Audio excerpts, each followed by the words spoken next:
sore, malam, dimanapun Anda berada. Terima kasih masih bersama kami.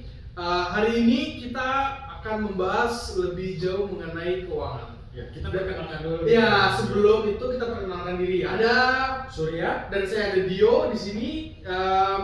Tanpa berpanjang lebar, kita akan membahas mengenai perbankan atau mengenai bank. Oke, pertanyaan pertama adalah bank. Apa itu bank? Nah, bank itu sesuai dengan Undang-Undang Nomor 10 Tahun 98, bank itu adalah lembaga keuangan yang menghimpun dana masyarakat akan disebarluaskan lagi kepada masyarakat. Menghimpun ya, berarti dia menghimpun. Terus kalau dari bahasa etimologinya nih, dari sisi bahasanya, ya. itu bank itu berasal dari kata Itali banca. Banca. Iya. Yang artinya itu menukarkan uang, tempat menukar uang, itu banca. Gitu Bang. Jadi secara inti bank itu adalah tempat menghimpun dana masyarakat untuk disebarluaskan lagi dalam bentuk bermacam-macam lah bentuknya. Bisa kita bilang dalam bentuk kredit lah. Ya, oke. Menarik sekali, ini menarik. Terus pertanyaan kedua adalah apa saja jenis-jenis bank? Oke, kalau dari jenis bank itu, kalau sesuai dari undang-undang, jenis bank itu cuma ada dua. Ya, Yang pertama itu bank umum, yang kedua itu BPR. Bedanya apa tuh? Nah, kalau bank umum itu ada macam-macam lagi tuh Bang. Jadi ada bank swasta, bank BUMN, bank asing, Ya. sama satu lagi bank syariah. Oke. Maksudnya lebih ke arah Islami lah ya. Bank umum gitu. Terus kalau dari sisi tempatnya, bank umum itu dia tempatnya bisa di mana aja. Jadi bisa berdiri di Indonesia, bisa bikin cabang di luar negeri, itu bank umum tuh. Terus dari sisi kepemilikan, kalau bank umum pemilikan sahamnya juga bisa dimiliki oleh orang luar gitu. Oke. Bank umum yang udah TBK ya, udah PT. Ya sudah perusahaan terbuka ya, atau sudah di IPO. Terus kalau dari sisi nasabah lagi, bank umum bisa juga. Jadi kalau orang asing mau buka rekening di bank umum bisa ya. Tapi kalau dari mana saja bisa buka. Kalau BPR itu tempatnya hanya kayak BPR yang ada di Jakarta, jadi hanya bisa beroperasi di Jakarta. Itu BPR. Terus yang kedua, kepemilikan perusahaan BPR itu hanya bisa dimiliki oleh orang Indonesia saja. Oh, hanya orang Indonesia, warga negara Indonesia. Terus dari sisi penyimpannya pun, dari sisi nasabah, itu nasabahnya juga hanya bisa orang Indonesia juga, Pak. Oh, gitu. Oke. Menarik, ini pembahasan kita mulai menarik ya kan. Pertanyaan ketiga adalah apa yang dimaksud dengan buku bank? Kita tahu ada buku 1, buku 2 itu mungkin untuk orang awam masih banyak yang bingung. Benar. Nah, kalau buku itu secara inti itu penjelasannya itu ada penggolongan bank yang digolongkan menurut aset yang dimiliki suatu bank. Jadi dilihatnya dari asetnya ya, dari aset kepemilikan inti, aset inti ya. Gitu. Jadi ada 4 buku 1, buku 2, buku 3, buku 4. Nah, bedanya tuh apa aja tuh, Bro? Oke. Saya coba jelasin dikit ya. Kita sharing ya sambil belajar. Kita sharing nih. Jadi yang pertama itu buku 1. Buku 1 itu adalah golongan yang melakukan golongan perbankan yang hanya bisa melakukan kegiatan perbankan terbatas gitu. Terus dia juga masih terbatas. Operasionalnya masih terbatas. Terus kredit yang disalurkan itu paling rendah 55%. 55% kredit. Oh, minimal iya. Kredit yang disalurkan 55%. Nah, kalau buku 2 itu modal intinya kan ini buku ini penggolongan modal. Ya.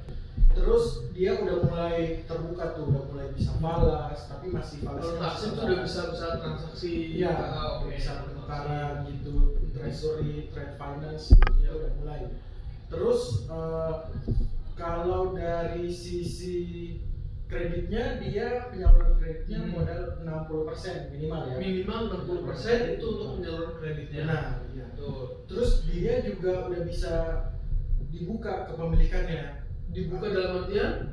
Jadi kepemilikan si perusahaan bank buku 2 ini bisa juga dimiliki oleh orang lain. Atau si bank buku 2 ini membeli bank lain atau saham. Oke. Tapi dia terbatasnya hanya dari sisi keuangan aja 15% ya Hmm. atasnya. Terus yang ketiga itu buku 3. Buku 3. Nah, ini Buku 3 udah udah besar mulai lagi nih. hektik. Di situ produk-produknya juga udah mulai banyak, udah mulai ada reksadana dan lain-lain. Dan lain-lain ya. Jadi dia bentuk transaksinya juga lebih besar. Iya. Secara aset itu di atas Aset.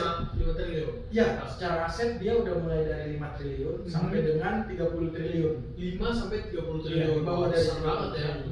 Oke, itu bank buku 3. Bagaimana dengan bank buku 4? Ini yang paling besar nih ya. Paling besar tuh. Iya. Modal intinya udah 30 triliun ke atas. Jadi di atas 30 triliun Iya, sampai terbatas. tidak terbatas ya. Jadi kalau boleh dilihat itu buat teman-teman yang pengen tahu bank-bank buku 4 tuh seperti bank-bank yang yang ada di BUMN. sentral-sentral. Yang ada sentralnya yang BUMN rata-rata. Ya. Nah, itu Dan itu rata-rata biasanya sentral. teman-teman ATM-nya tuh mudah ditemui di mana saja. Ya, kita masuk minimarket ada ATM. Ada ATM-nya, betul. Sebelah-sebelahan ATM-nya. Dari segi produknya mereka juga lebih beragam ya. Udah lebih beragam, itu udah ada saham, obligasi. itu macam-macam, udah ada sun, Ya, kreditnya juga udah macam-macam juga tuh kreditnya. Jadi bahkan untuk bank buku 4 ini sahamnya pun sudah diperjualbelikan juga di Ya, bursa saham ya. di bursa internasional. Bahkan di bursa Iya, internasional. kalau di buku 3 hanya di Asia, Ya. di buku 2 hanya bisa di nasional, Ya. di buku 4 itu udah bisa internasional. Internasional. Jadi mungkin secara kode saham itu teman-teman bisa lihat misalnya B, BCA atau misalnya B, BRI Ya. atau semacam itulah ya gitu. Kita akan masuk ke pertanyaan keempat, yaitu kan apa saja jenis-jenis produk perbankan atau produk bank. Nah, secara umum nih produk bank itu cuma ada dua. Iya. Jadi simpanan, ada 3 nih, simpanan, pinjaman. Nah, kedua-duanya ini kan Umum ya. secara umum Secara lah, umum simpanan, pinjaman ini yang bersangkutan dengan uang. Ya. Ada satu lagi yang tidak bersangkutan dengan uang, Yaitu adalah safe deposit Oh, box. deposit Oke, box. nanti kita akan bahas. Ya. Yang pertama kita bahas itu pinjaman. Pinjaman.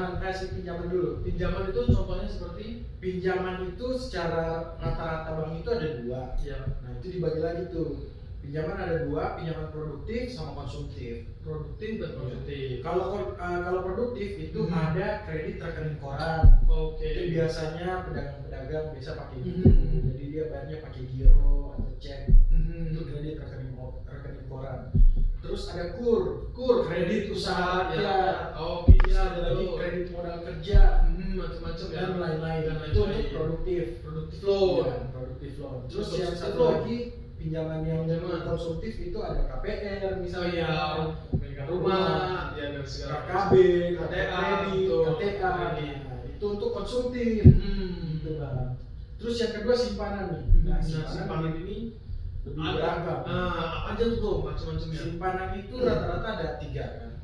Simpanan yang pertama tabungan, Tabungan, yang kedua giro, giro, yang ketiga deposito. deposito. Nah, tiga-tiga itu apa aja perbedaannya bro? Yang pertama simpanan nih, tabungan nih. Tabungan. Tabungan itu ada produk yang diperuntukkan kepada nasabah yang ingin menyimpan dana gitu, menyisihkan sebagai dana. Sebenarnya simpanan ini pada dulunya dibuat untuk orang menyimpan. Jadi untuk saving lah ya. Saving. Jadi Betul. untuk saving itu ya simpanan, Betul. tabungan gitu. Kalau orang mau saving di tabungan. Cuman seiring berjalannya waktu, tabungan udah berkembang, kita udah bisa barcode. Lebih canggih ya dengan Lebih adanya canggih, iya. kecanggihan Sekarang teknologi, bisa mobile banking sekarang, bisa internet banking, ya kan? Iya. Jadi udah sedikit tergeser dari filosofi Awalnya tabungan itu sebagai saving gitu kan. Nah, tabungan pun ada macam-macam terbagi nih Bang. Ada tabungan biasa, tabungan berjangka, ada juga tabungan yang setara deposito. Oh, oke. Gitu. Kalau tabungan biasa itu kayak transaksional aja gitu. Jadi orang Sekian buat transaksi ya, tabung, transaksi gitu. bisa keluar dananya, bisa untuk transfer, bisa Ya, transfer betul. ke kita, Mhm. bisa kita simpan uang. Ya. Gitu. Kalau itu tabungan biasa.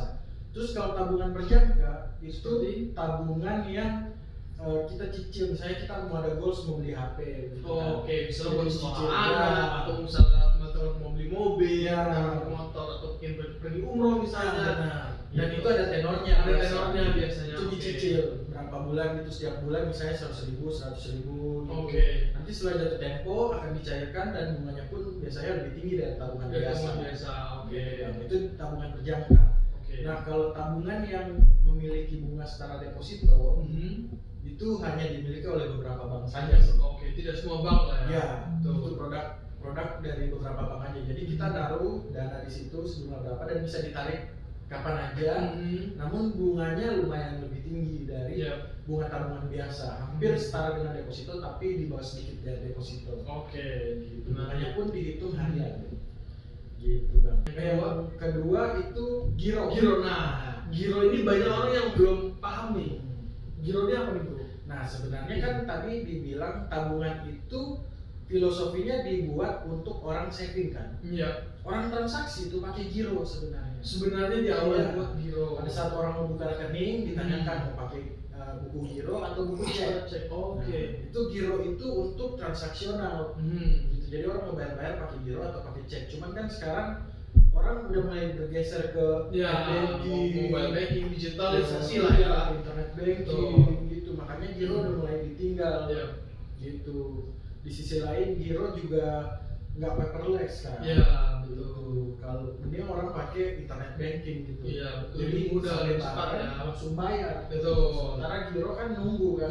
Next. Yang Kita ketiga bahas mengenai deposito. Nah, deposito maksudnya ke arah investasi bro ya. Deposito itu produk bank yang diciptakan untuk orang saving lebih lama lagi dari tabungan dengan nominal yang lebih tinggi, dengan bunga yang lebih tinggi dan nominal yang misalnya juga lebih tinggi gitu bang. Deposito pun ada biasanya ada 3 deposito. Dia memberikan keuntungan return atau bank ya? Bunga ya? Bunganya lebih tinggi dari tabungan biasa.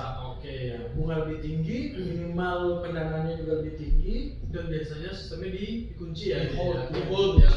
Betul. Nah, deposito itu biasanya ada 3. Apa itu bro? Deposito biasa. Satu tuh. Kalau deposito biasa itu biasanya orang deposito minimal misalnya rata-rata kan bank 10 juta kan minimal deposito.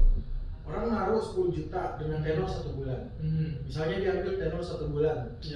Di tengah-tengah waktu dia ingin cairin tuh depositonya. Nah, kalau deposito biasa itu bisa dicairin dan dia tidak dikenakan penalti. Dan bisa jadi dia dapat bunga berjalan. Gitu. Itu di beberapa bank juga ada kayak gitu. Terus yang kedua deposito berjangka. Nah, kalau deposito berjangka biasanya ini untuk orang yang komitmen lah ya, dia punya komitmen kuat. Misalnya stay menyimpan uangnya beberapa waktu. Benar. Untuk jangka waktu yang panjang.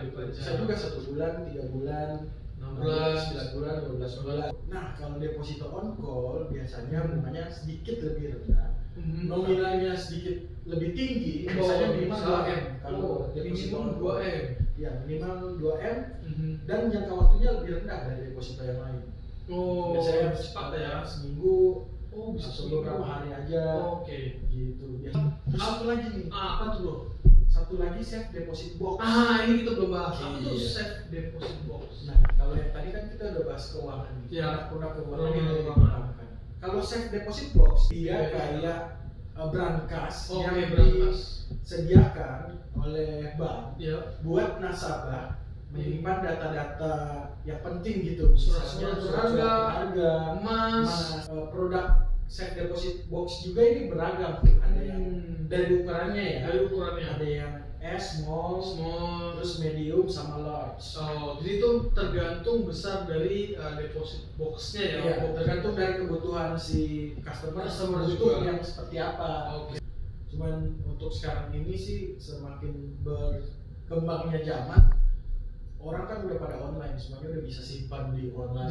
Kecuali yang fisik ya, kayak emas batangan gitu. Atau enggak tiba-tiba kita dapat harta karun gitu. Nah, jadi itu intinya ada 3. Jadi betul, menarik, ini menarik banget. Jadi memang pada dasarnya perbankan ini lebih banyak orang menggunakan untuk menyimpan dan lebih keamanan ya. Benar. Gitu. Bisa. Cuman kan sekarang kalau orang mau nyimpan udah nggak di bank lagi. Kalau orang mau transaksi baru kita pakai bank. Menyimpan sekarang sudah banyak pilihan lain. Dia bisa memberikan return atau keuntungan lebih tinggi dari di bank. bank. Itu nanti yang akan dibahas. Itu ini nih. Ya. Apa sih gitu? Apa sih? Investasi segala macam akan kita bahas di lebih lanjut di video berikutnya.